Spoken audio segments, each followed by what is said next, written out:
जसं की आपल्या सर्वांना माहिती आहे की आजकाल सायबर क्राईमचा प्रकार खूप वाढलेला आहे. अशाच प्रकारे डिजिटल अरेस्ट नावाचा एक मोडस ऑपरेंडी आहे. सायबर त्यांच्याकडून डिजिटल अरेस्ट नावाचा एक प्रकार वापरला जातो, जेणेकरून ते त्यांचे जे एखादं नागरिक असेल त्यांना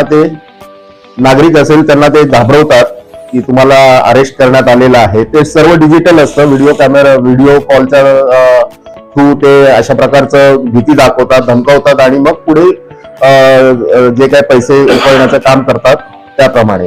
आणि त्यासाठी सध्या जे आपल्याला सगळ्यांना माहीतच असेल की मोबाईलचा कॉलर टोन वाजल्यानंतर पहिल्यांदा एक अवेअरनेस, सायबर क्राईमच्या बाबतीमध्ये अवेअरनेस एक मिनिटाचं ऐकायला येतं आपल्याला.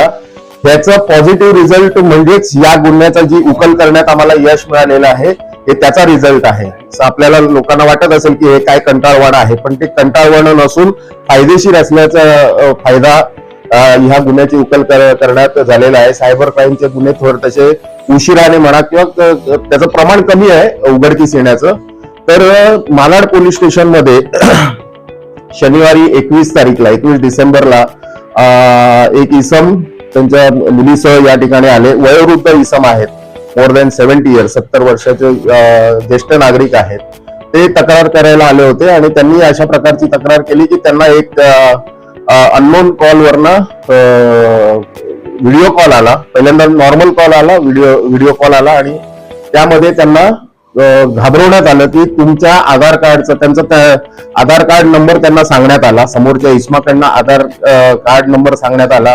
तुमचे सर्व डॉक्युमेंट्स म्हणजे त्यांचे सांगण्यात आले आणि ह्या सर्व डॉक्युमेंट्सच्या आधारे तुमच्या अकाउंटवरनं मनी लॉन्ड्रिंगचा मोठा गुन्हा, करोडोमध्ये मनी लॉन्ड्रिंग तुमच्या नावाने होते आहे असं सांगण्यात आलं आणि तुम्ही ती करता आहात हे त्यांना त्यांच्या मनावर बिंबवण्यात आलं.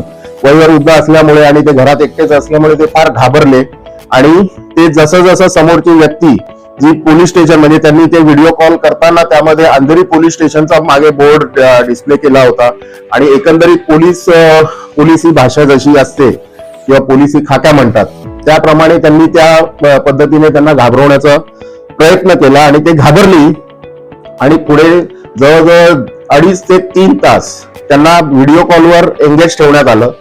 त्यामध्ये त्यांनी सर्व घाबरल्यानंतर त्यांनी त्यांना बँकेत जायला सांगितलं. या सगळ्या प्रकरणातून तुम्हाला जर सुटायचं असेल तर अजूनही वेळ गेलेली नाही, तुम्ही सहकार्य केलं तर आम्ही तुम्हाला मदत करू असं समोरचं जे पोलीस म्हणून जो व्यक्ती बोलत होता त्यांनी त्यांना सांगितलं. आणि हे जे फिर्यादी आहे ते घाबरून त्यांना ते जसे जसे सांगतील तसं तसं ते करत गेले. त्यानंतर ते त्यांचं युनियन बँक ऑफ इंडियामध्ये खातं आहे, तिकडे ते गेले आणि त्यांनी हे पण धमकावलं की तुम्ही जर ही गोष्ट कोणाला सांगितली, कोणाला फोन कॉल करायचे नाहीत किंवा काय, असं सगळं म्हणजे एक वेगळ्या प्रकारचं प्रेशर त्यांनी त्यांच्यावर डेव्हलप केलं. आणि त्यांच्या त्या धमकीला घाबरून हे बँकेमध्ये गेले आणि जसं त्यांनी सांगितलं की पैसे दिले तर तुमची सुटका होईल, नाही तर तुम्ही जर चलाकी करण्याचा प्रयत्न केला तर आम्ही तुमच्या घरी येऊन तुम्हाला फिजिकली अरेस्ट करू. तुमच्या नावाचे 2 वॉरंट्स आमच्याकडे, अरेस्ट वॉरंट्स आहेत, ते त्यांनी त्याचा पेपर त्यांच्याकडे जे होते ते दाखवले आणि त्याप्रमाणे पूर्णपणे प्रेशर खाली आणलं. म्हणून जे फिर्यादी आहे ते त्या दिवशी शनिवार होता, बँकेमध्ये गेले. त्यांच्या अकाउंटवर जे 8,60,000 होते ते सर्वच्या सर्व त्यांनी RTGS करून ज्या समोरच्या माणसाने जे अकाउंट नंबर दिलं होतं त्या अकाउंटवर त्यांनी ट्रान्सफर केलं. ते समोरचं अकाउंट जे होतं ते बँक ऑफ महाराष्ट्राचं होतं आणि या सगळ्यात मग पैसे पे केल्याची त्यांची खात्री झाल्यानंतर व्हिडिओ कॉल बंद करण्यात आला. संध्याकाळी त्यांची कन्या जी ऑफिसमधनं आली आणि हा प्रकार, घडलेला प्रकार त्यांनी घाबरून तिला सांगितल्यानंतर, जेव्हा मी सुरुवातीला सांगितलं की जे अवेअरनेस कॅम्पेन सध्या चालू आहे सायबर क्राईम बद्दलचं, तर त्याच्यामुळे त्यांना लगेच कळलं की हा म्हणजे फसवणुकीचा प्रकार घडलेला आहे वडिलांसोबत. म्हणून त्यांनी ताबडतोब पोलीस स्टेशनला आले. पोलीस स्टेशनला हा प्रकार आमच्या अधिकाऱ्यांनी त्वरित FIR नोंद करून घेतला आणि रात्रीच इमिजिएट तपासाला लागलेले आहेत. दुसऱ्या दिवशी रविवार होता. हा बँकेचा सगळा प्रकार असल्यामुळे आम्हाला बँकेच्या कडून सहकार्याची अपेक्षा होती आणि यामध्ये मी आवर्जून संबंधित बँकेचे अधिकारी जे आहेत त्यांचं मी धन्यवाद करेन की त्यांनी आम्ही सर्व गोष्ट ही सर्व सांगितल्यानंतर बँक ऑफ महाराष्ट्राचं जे संबंधित अकाउंटवर जी कॅश 8,60,000 ट्रान्सफर झाली होती त्याची माहिती आम्ही त्या बँक अधिकाऱ्यांची माहिती काढून त्यांच्याशी बोलून सिनियर पीआय पन्हाळे आहेत त्यांनी बोलून त्याप्रमाणे सहकार्याची अपेक्षा केली आणि त्यांनी पण आडेवेळे न देता रविवार असतानाही पूर्णपणे त्या खात्याची माहिती आम्हाला पुरवली. म्हणून पुढचं आम्हाला ट्रॅक करणं शक्य झालं आणि ते पैसे त्वरित सुरतमध्ये कोटक महिंद्रा जे बँक आहे त्या तिकडून विड्रॉल झाल्याचं आम्हाला समजलं होतं. त्यातली काही अंशी ती कॅश त्या तिकडून विड्रॉ झाली होती आणि म्हणून आम्ही त्वरित आमची टीम